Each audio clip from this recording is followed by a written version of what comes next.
Halo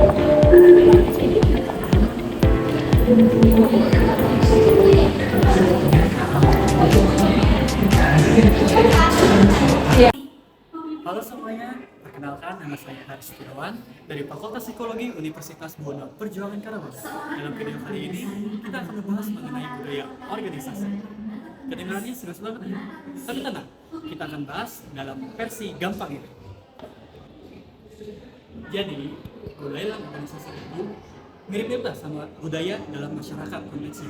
Namun, budaya dalam masyarakat itu mencakup nilai, kebiasaan, dan cara hidup orang-orang.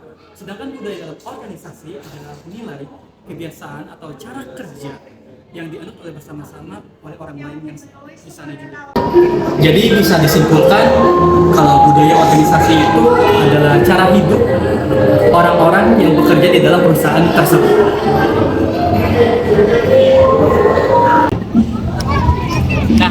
Nah, itu sebabnya pentingnya budaya organisasi. Kalau budayanya kuat, karyawannya lebih kompak, pekerjaan lebih terarah, dan kinerja perusahaan akan naik. Sebaliknya, kalau budayanya turun, maka pekerjaan jadi gak jelas arahnya dan kinerja perusahaan juga akan turun.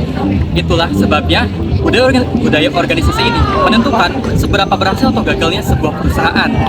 Jika budaya yang didukung itu adaptif, fleksibel, dan terbuka terhadap perubahan, maka kinerja perusahaan juga akan meningkat. Tapi sebaliknya, kalau perusahaan tersebut cenderung menganut budaya organisasi yang kaku, susah diatur, dan nggak mau terbuka terhadap perubahan, maka perusahaan tersebut tidak akan bertahan lama di masa yang akan datang.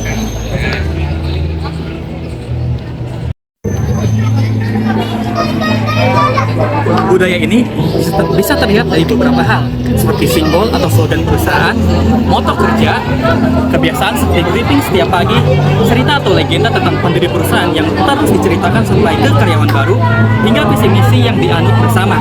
Dari sana bisa terlihat mana budaya adaptif dan mana budaya kaku. Kalau budaya adaptif, perusahaan akan mendorong karyawan untuk inovatif, kreatif, bahkan berani mengambil risiko yang sehat. Hasilnya, perusahaan akan terus maju meskipun lingkungannya berubah. Tapi kalau budaya yang kaku, birokratis, dan susah untuk berubah, ya perusahaan bakal kalah saing.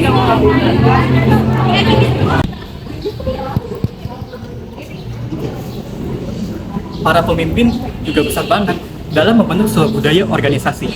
Bagaimana cara pemimpin tersebut bersikap, memberi contoh, hingga mengambil keputusan, menjadi panutan bagi karyawannya. Kalau pemimpinnya konsisten, maka budayanya jadi kuat. Tapi sebaliknya, kalau pemimpinnya nggak jelas, ya hasilnya juga bakal membingungkan dan budayanya juga akan melemah.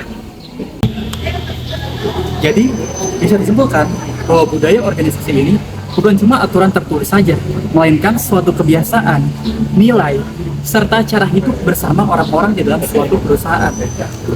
Budaya organisasi bisa bikin perusahaan berkembang pesat atau justru menghambat. Makanya dari itu, budaya yang sehat dan adaptif sangat penting untuk keberhasilan jangka panjang.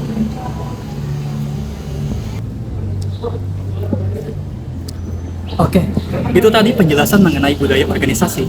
Semoga dapat dipahami ya. Ingat bahwa budaya organisasi bukan hanya slogan semata, tapi benar-benar menentukan bagaimana perusahaan tersebut bisa bertahan dan berkembang. Sampai jumpa dalam video selanjutnya.